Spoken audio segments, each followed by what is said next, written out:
महाराज जी, ये प्रश्न काफी सारे ऐसे माता पिताओं का है, इन्हीं का नहीं है। कि जैसे बेटे का शादी किया, अभी बहू आई, और फिर बहू बेटे के पक्ष में हो गई या बेटा बहू के पक्ष में हो गया, और माता पिता से एक रूखापन। फिर कह रहे हैं कि ऐसी स्थिति में जिसको पाला पोसा बड़ा किया, और जब उसकी तरफ से कटुता होती है, तो महाराज जी जब बड़ा हृदय वृद्धि। आपकी समस्या नहीं है, बहुत माता पिताओं की समस्या है।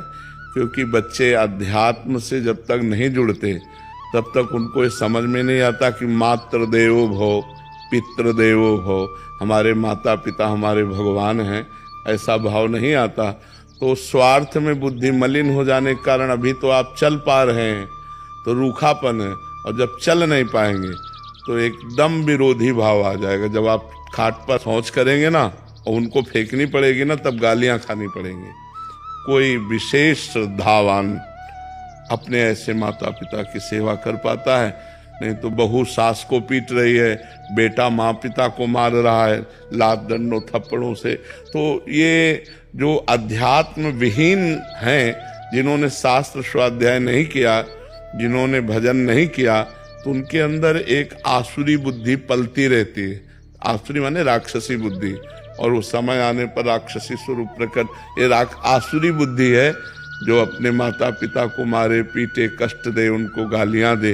दैवी बुद्धि है कि उनके चरण छुए, उनको भगवान की दर्जा दे और उनका पोषण करे। अवस्था जैसे जैसे ढलती जाए तो वैसे दुलार करे, जैसे हमारा दुलार माता पिता ने किया। बेटा और बहू भी तो एक दिन बूढ़े होंगे। हाँ, देखो, अगर हम अपने माता पिता को कष्ट देते हैं तो हमारे जो पुत्र होंगे वो हमको उससे 100 गुना बढ़ के कष्ट देंगे, क्योंकि वो ब्याज भी तो मिलेगा। तो इसलिए नए बच्चों को ये ध्यान रखना चाहिए कि वो भी किसी दिन माता पिता बनेंगे, और वो किसी दिन वो भी बूढ़े होंगे। तो अपने माता पिता के साथ असभ्य व्यवहार नहीं करना चाहिए, आसुरी व्यवहार नहीं करना चाहिए। यार, जिस कोख से पैदा हुए उसको तुम लात मार रहे हो, उसकी आरती उतारनी चाहिए। माता तो देवी है और पिता भगवान का स्वरूप है, ऐसा भाव।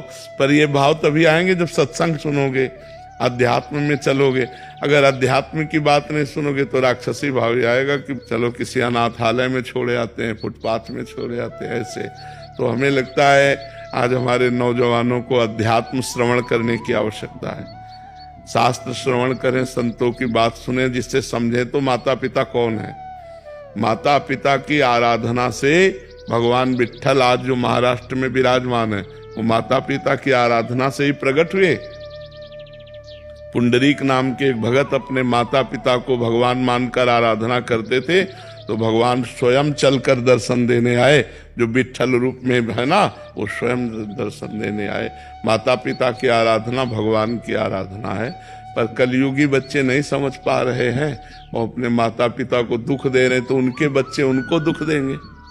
पक्का समझो, ब्याज सहित मिलेगा। यहाँ सब कुछ ब्याज सहित मिलता है। तो गुरुदेव, ये कर्म तो छूटेगा ही नहीं। जैसे बच्चों को उनके किए का कर्म मिल रहा है, पर उनकी तो यही तो परंपरा हम आज तक भोग रहे हैं। जब से सृष्टि हुई तब से यही तो भोग रहे हैं। बार बार जन्म, बार बार मरण, बार बार जन्म, बार बार मरण।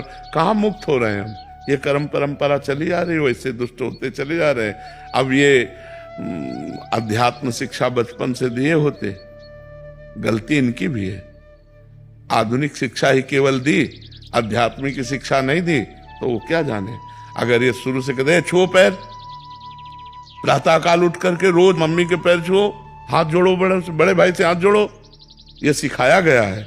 जैसे हम लोग छोटे थे ना, कराग्रे वस्ते लक्ष्मी कर मध्य सरस्वती, बोले हाथ छुओ, धरती के पैर छुओ, चलो अम्मा के पैर छुओ, जाके पिताजी के पैर छुओ, बड़े भाई जैसे ऐसे शिक्षा। तो अब वो रोज की दिनचर्या बना दी। उठे ऐसे ऐसे करते हुए अम्मा के पैर छुओ, बोले खुश रहो। अब जिनके रोज पैर छू रहे हैं तो हमारी सद्भावना बन रही ना, उनका आशीर्वाद बन रहा है। अब कौन बच्चा रोज माता पिता के पैर छूता है? कोई बिरला ही नहीं, बिरला ही होगा हमें लगता है जो रोज सुबह उठकर अपने माता पिता के पैर छुए। वो सत्संगी होगा, बिना सत्संगी के तो माता पिता के पैर। माता पिता को माता पिता मान ले, भगवान न माने, कम से कम माता पिता मान ले, इतनी बड़ी बात है। वैसे तो भगवान का दर्जा दिया गया है माता पिता को। वेद कहता है मातृ देवो भव पितृ देवो भव, इसलिए पर जी पूर्व के कर्मों को तो हम देख नहीं पाते कि क्या आने वाला है, बट कभी कभी परिवार में जैसे माता पिता हैं वो अपने बुजुर्गों के पाँव छू रहे हैं तो ये प्रभाव बच्चे पे पड़ रहा है। पड़ोस के चाचा लगते तो चाचा दंडोत, क्या जाता है, सब में भगवान विराजमान है, सब में भगवान विराजमान है।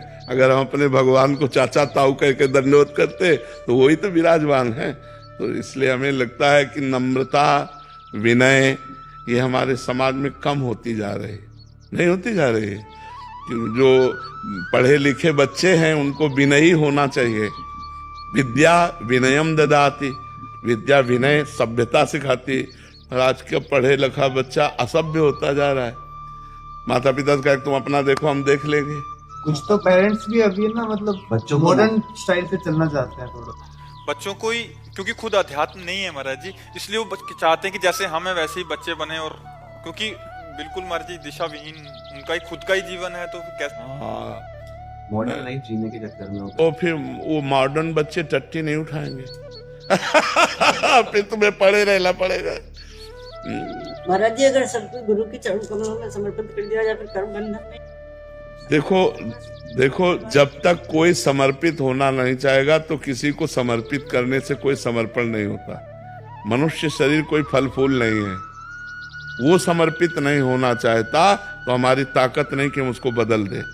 आप बदलना चाहो तो हमारी बात मान करके आप अपने को बदल सकते हो। बच्चों को विवेकवान बनाने के लिए उनको सत्संग सुनाओ, उनको आप आचरण सिखाओ, और वो धीरे धीरे चाहे कि हम संत वाणी सुन करके सुधरे तो वो समझ जाएंगे। और जी इसीलिए शायद पहले गुरुकुलों का निर्माण था कि कुछ समय के लिए बच्चे हाँ माता पिता से अलग हो। हाँ हाँ, तो वो बहुत अच्छे परिवार को चलाने वाले बनते थे, क्योंकि गुरुकुलों में सब आध्यात्मिक और आधुनिक दोनों शिक्षाएं दी जाती थी। तो इसलिए वो बहुत विवेकवान होते थे, गृहस्थी को भी चलाते थे और संयम से भी रहते थे। अब आज की पढ़ाई में आधुनिकता तो है लेकिन आध्यात्मिकता नहीं है।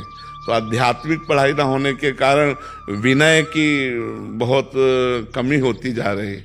नहीं, पढ़े लिखे बच्चे विनय से बहुत दूर होते जा रहे हैं। नहीं, जितना ग्रेजुएट उतना अहंकार है, उतना, जबकि जितना ग्रेजुएट उतना सरल होना चाहिए कि आप बहुत पढ़े लिखे व्यक्ति की पहचान यही सभ्यता सरलता। आप गाड़ी में बैठे बस में जा रहे हैं, कोई बड़ा बूढ़ा खड़ा है, आइए दादाजी आप बैठ जाइए, हम तो खड़े भी रह सकते हैं। अब तो लगा पढ़ा लिखा है, नहीं लगा कि पढ़ा लिखा है, सभ्य आदमी है। तो पढ़ा लिखा का संबंध सभ्यता और विनय से है। और आज सभ्यता और विनय दोनों गायब हो जा रहे हैं। पढ़े लिखे तो बहुत लोग हैं, सभ्यता और विनय जा रहा है। तो हमें लगता है आध्यात्मिक शिक्षा ही सुधार सकती है।